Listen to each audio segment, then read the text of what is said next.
So fortunate to have hmm? Abul. Hare Krishna. We are so fortunate to have His Grace Praghosh Prabhu with us today, and he will educate us more about the outreach programs of ISKCON. So let us know from him what are his views on ISKCON outreach. Thank you, Prabhuji. Please tell us. Hare Krishna. Um, well, as you framed the question, I mean, ISKCON outreach. ISKCON is outreach. That's what it is. It's outreach. Everything that ISKCON does really is connected to outreach. Some may be a little more direct than others, but everything that we do. Prabhupada famously said many, many times, because I think sometimes devotees used to get a little bit in their head if they were back at the temple doing pujari service or things like that, and Prabhupada would say, no, no, no, no, everything is part of the Sankirtan mission. But of course we have our different specific outreach programs, and on that point, we also know that it's hard to say that the most prominent or the most important would be book distribution, because Srila Prabhupada spoke so much about book distribution. But at different times he would say different things.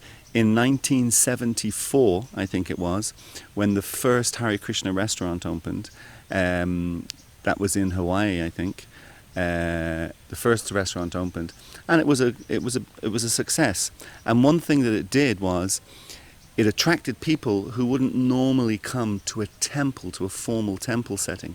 And when Prabhupada saw this, if you follow his letters from 1974 onwards, you'll see for at least a year or more, many letters that he wrote, he said, this is what we should do. He wasn't focusing at that point, he wasn't so much focusing on book distribution or opening temples. He was saying, this is what we should do. We should open restaurants with reading rooms above. Restaurants with reading rooms above.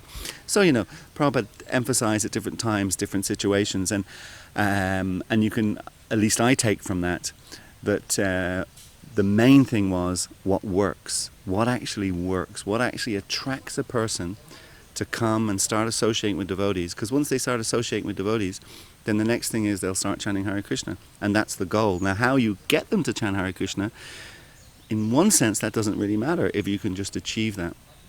So also for myself, I joined through a restaurant, through what was called at the time Healthy, Wealthy and Wise in London, and that was my first connection with devotees. But of course through that connection I started chanting Hare Krishna and getting more and more and more involved.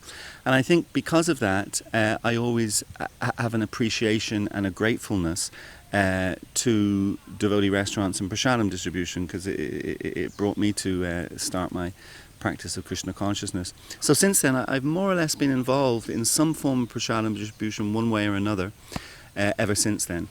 And that resulted in some years ago, nearly 20 years ago, me opening, along with others, our first restaurant in Dublin, Ireland, and subsequently opened some more then. We opened more restaurants. But prasadam is one of those things. Sometimes people will meet devotees or come to our temple or meet devotees on the street. And sometimes they'll have criticisms. They'll say, oh, they were too aggressive with their book distribution tactics, or they didn't like the lecture someone gave, they thought it was too this or too that. But you rarely, rarely, rarely, ever hear a person who takes prasadam and starts criticizing it. Prasadam is like universally liked by everybody. I remember one time we went to a festival and we were doing prasadam distribution, big prasadam distribution, and we underestimated the amount of prasadam we needed. We had loads, we had absolutely loads, big 50-litre pots, 10 of them or something. But over the course of the day, we distributed everything.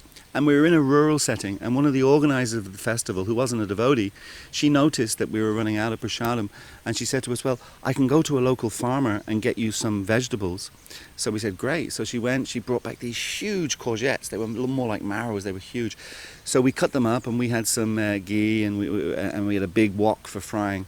And we made loads of pakoras, loads more pakoras. But we limited everybody to one portion, because people were buying more than one portion. But we limited everyone to one portion. But even still, the queue was so long, that people, we were going to run out again, and then we had nothing left. So at one point I thought, I better make an announcement to the people in the queue that we may not have enough to give you. So while I was making this announcement that maybe we won't have enough left for all of you in this queue now, because we're just down to nothing, one of the people in the queue who had just been served a courgette pakora. He turned around and faced the queue, faced them all, and he said, "I feel so sorry for all of you who won't be getting any of the." And he turned to me and he said, "What are they called again?" And I said, "Pakoras." He says, "I feel so sorry for all of you who won't be getting some of these pakoras. I can't begin to describe how beautiful these are. When you bite them, at first they're crunchy with so much flavour, and then inside they're soft and warm." And he was just, and the people in the queue, they were, but Prashadam, it's just such a winner like that. So yeah, of all the outreach programs we do, I'm probably most associated with Prashadam distribution. Amazing. So now my question is, how would we connect 50th anniversary celebrations with outreach, and how we can utilize this opportunity for reaching out to more people? Well, again, like at the beginning, ISKCON is nothing but outreach. The 50th anniversary is nothing but outreach. And it's really good because I think also in India, but certainly in the Western world, a 50th birthday or 50th wedding anniversary or 50th anything is a big event in people's lives. It's a big event in people's lives. Even myself, I was 50 a few years ago, and my family, my non-devotee family, they threw me a surprise. They threw me a surprise 50th birthday. They got me a lovely watch, which I'm not wearing. Anyway, they got me and all of this, and I remember them saying to me afterwards, "It was so difficult for us organising a party for you," because obviously their parties, they have a certain type of party, but they knew they like that. But 50th is a big event in so many people's lives, in so many areas. So it really resonates with people. At our Ratha Yatra this year in Dublin, we had the Lord Mayor and we had the Indian ambassador to Ireland. And I mentioned that this year is our 50th anniversary, and they both, said, when they spoke, they referred to that. "Oh, this is a wonderful year for you. It's your 50th anniversary." So just that alone makes it a golden opportunity for us to be able to use the 50th anniversary to connect with different people and different events, and to have people be interested in us because it's our 50th like that. And I just happened to be so fortunate to be in Calcutta in August at the launch of the 50th celebrations, when the devotees in Calcutta had organised that big program in the Netaji Stadium. And I must say, for me it was an amazing experience. Just like the Temple of the Vedic Planetarium that we're building in Mayapur, it makes you so proud to be a Hare Krishna devotee. In some places in the West you go, I'm GBC for Iceland as an example. We don't have any temple there. We actually don't really have any devotees there. But I've been there once or twice, and when you go there, you kind of can feel that, wow, ISKCON's very small, at least here in Iceland, we don't have any devotees, we don't have any temple. You kind of think, well, but then when you see that we're building a wonderful thing like the Temple of the Vedic Planetarium, you think, wow, no, this is such a substantial movement.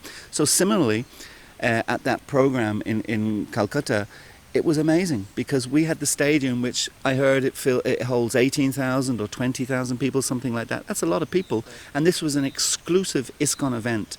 And we had a program in the morning time from sort of 8 o'clock through to 2 o'clock, and then in the afternoon from 4 o'clock through to 10 o'clock or whatever it was. And in the morning time, when the morning program was over, the stadium was completely emptied, and then it was filled again in the afternoon with completely different people. So basically, and it was full, both times it was full. So we basically had 40,000 people at that event in Calcutta. And that's really, really, for me, coming from the West, the last time I remember being in a stadium with 20,000 people or 40,000 people was before I was a devotee going to a Pink Floyd concert or something like that. So for me, I was standing there looking at all these people, and I was thinking, wow, Prabhupada would be so proud that we, ISKCON, can throw an event and we can attract so many people to it.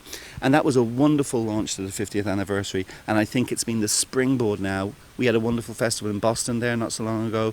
We've got some really big events organised for the UK. The whole 50th thing is taking off. We have the international coordinating committee. We have regional coordinators, national coordinators. So I think the 50th and this year, and of course it hasn't really started yet. Officially, it doesn't start till January the 1st, 2016, and already we've had some really big events. So I think the 50th anniversary will really be a significant year in increasing, expanding and maintaining our outreach going forward. Thank you for a wonderful explanation. One last question for you. Do you have any more ideas which you're working on, or you're developing something to get more people in?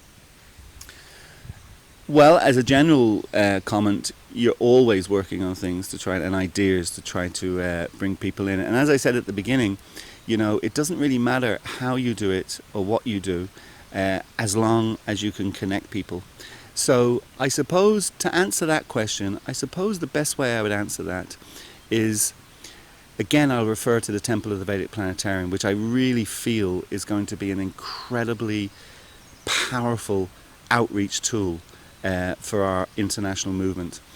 So connected to that, I will say this, that we know that in different conversations that Prabhupada had sometimes, particularly about science and scientific preaching, and Prabhupada, he really loved it, and he would get very, very animated, you know. So some of those conversations, he's saying things like, you know, I'll kick on the face of the scientists, you know, and really kind of strong kind of comments, you know. But if you study the whole subject of scientific preaching more closely with Srila Prabhupada, you will actually see that different devotees who presented different things to him, he was really intrigued by it. And basically speaking, the basic point I want to make is that it's not that we should necessarily follow Srila Prabhupada's example, that when we're talking to somebody who has some scientific background, that we just start shouting at them and getting on their case, or you're just a rascal. No, we should try to connect with them first on what we can agree on. And once we connect with them on what we can agree on, and they accept us then as a you know, reasonably knowledgeable, intelligent person, we can gradually start to bring them around to the Vedic understanding like that, which of course the Temple of the Vedic Planetarium will have loads of exhibits to do that. But specifically, I will say one thing. I read an article a little while ago now, I've talked about this quite a lot, on the BBC website, the science section. And this article was 3 or 4 different scientists coming together to produce this article. It was quite long, it was like it took me maybe half an hour more to read it. But they said, at one point, introducing just 2 sentences, they said, this is the essence, this is the Chatur Sloki of this article. They didn't say Chatur Sloki, but this is the essence of this article. And there were 2 sentences. The first sentence was, this world, this universe, these universes, they popped into existence out of nothing. Second sentence, however, because nothing is inherently unstable, this is my comment now, I don't know if you knew that nothing is inherently unstable, but apparently nothing is inherently unstable. Because nothing is inherently unstable, something had to come from it. And what came from it was all of these universes. Now, for a devotee, when we read that, we think, what rubbish, you know, like what waffle, what hogwash, you know, what are they talking about, you know. However, if you analyze it a little bit more deeply, they have no understanding. They haven't read Bhagavatam, they haven't read the Shastra, so they actually have no knowledge of and no understanding of where this nothing came from. We do. We understand, and Krishna tells us in Bhagavad Gita, you know, that the noumena behind the phenomena. So the phenomena is this world that we all see, that they see, but they don't know what's behind it, so they conclude it came from nothing. So we can agree with them about the phenomenal world, yes, earth, water, fire, air, ether, the different combinations, and this is where this comes from. And then when we get some agreement on that and get some relationship on that, then we can gradually start to explain to them what you understand as nothing is something actually that you just can't see yet, because it's more subtle, it's spiritual. And then we can maybe get them to understand the noumena behind the phenomena. So yeah, that would be something that I think with the Temple of the Vedic Planetarium, that we can start to have a real impact on the scientific world, the academic world, without just clashing with them all the time and just telling them they're rascals and demons and whatever else like that. So yeah, that would be what I would say.